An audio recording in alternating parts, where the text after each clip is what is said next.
Hey guys, so a really quick video as it is the night before my surgery. I will try to do updates, of course, in the hospital and after the surgery, I hope. However, I want to get this uploaded and out there because you just never know what's going to happen after surgery. Of course, complications can arise, even with the most simple surgeries. Any surgery using general anesthetic can cause complications, and yeah, there's always a risk. So because of that, I wanted to at least get this video out. But of course, I hope I can continue to give you more updates with future videos after the surgery. So basically, I'll keep this very, very short. I had surgery on the Isle of Man in Nobles Hospital, also now known as Manx Care, in 2019 for a inguinal hernia mesh repair, laparoscopic. Now, I didn't actually have any problems before surgery. I had no pain, I had no lumps or protrusions. I had no idea that I needed any kind of surgery. I actually went for a completely different reason to see the doctor. I went for an endoscopy. And it was following on from the endoscopy that I went back to see the doctor for a checkup, just for a follow-up. And he explained to me that my endoscopy was fine, but while I was there, he wanted to feel my abdomen. And he felt all the way down my abdomen and into the left side of my groin. And he was like really, really, really digging in there. Now, I'm quite skinny, and back then I was a lot more skinny. This is 2019. In fact, I was so skinny that I was under the dietitian because I only weighed 50. Oh, it was terrible. It was like 56 kilograms, I think. The lowest I got to was 54. So anyway, the doctor continued to tell me he could feel a very, very, very, very tiny hernia. And I was like, really? Don't think so, you know? So, of course, you listen to doctors, you believe them. And he told me I needed surgery. And I said, are you sure? He's like, yep, absolutely. And I said, what happens if I don't get surgery? He said, oh, it could turn into an emergency. So, of course, you believe the doctors. 2 weeks later, I'm scheduled in for surgery. And I said to the surgeon 2 separate times before the surgery, are you really sure I need this surgery? Is there no other way? And he said, no, you need this surgery.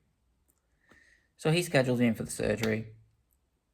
The surgery took place. I woke up from surgery straight away in agonizing pain. My blood pressure was through the floor.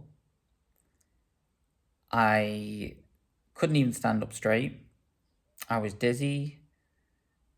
And straight away, they maxed me out on pain relief.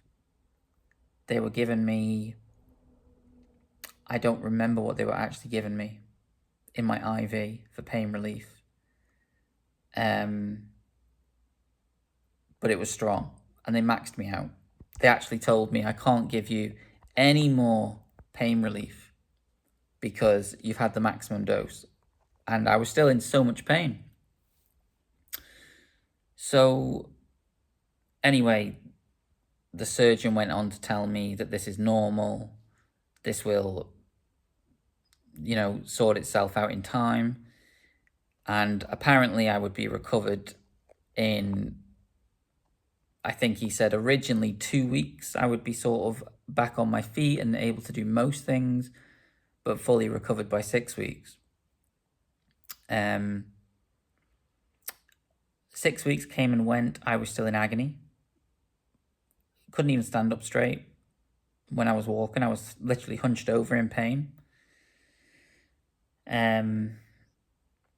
it took about 3 months before I was able to kind of get out and sort of do things. But I was constantly in pain. I was constantly feeling it pulling and just not right at all. And I kept going back to the doctor saying, this isn't right, this isn't right. And he basically said, oh, well, some people, this happens to a small percentage of people. You've just got to live with it. And I thought, are you serious? I was fine before the surgery. Are you serious right now? So at this point, I decided to try and see other doctors.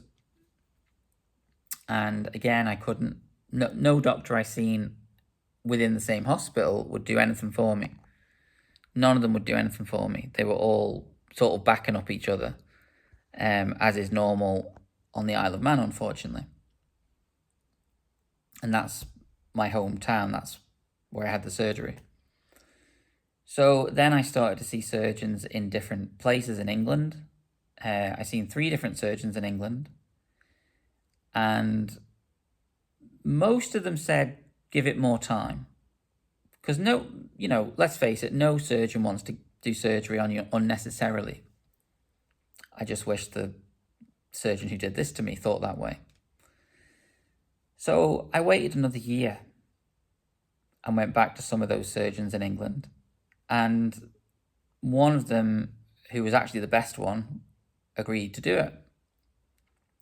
But it was privately funded, and he wanted, I think it was £8,500 or something like that. I couldn't afford that. I could never afford that kind of money. So I forgot about it. But then as time went on, the pain got worse and worse. And I started looking into doctors in other countries. And that brings me basically to today. I am here in Taiwan. And I am going in tomorrow for surgery to have the mesh removed. And we will see what happens. We will see. I have to be honest with you, I'm very nervous. I don't have any expectations at this point, because I know with these types of surgeries, it's probably better not to have high expectations, I think, because I've met a lot of people who've had hernia mesh surgery, and I think, a lot of them, they get the mesh removed and they're like 90% better, but not quite 100%. Some don't feel any different, and some are worse after they have it removed because it causes nerve damage. So my only expectation is at the moment is that I'm not going to end up worse, but we shall see. So for now, I'm going to leave it there. And yeah, this is me in Taiwan, and I better go to sleep now because I've got surgery tomorrow. Cheers, guys.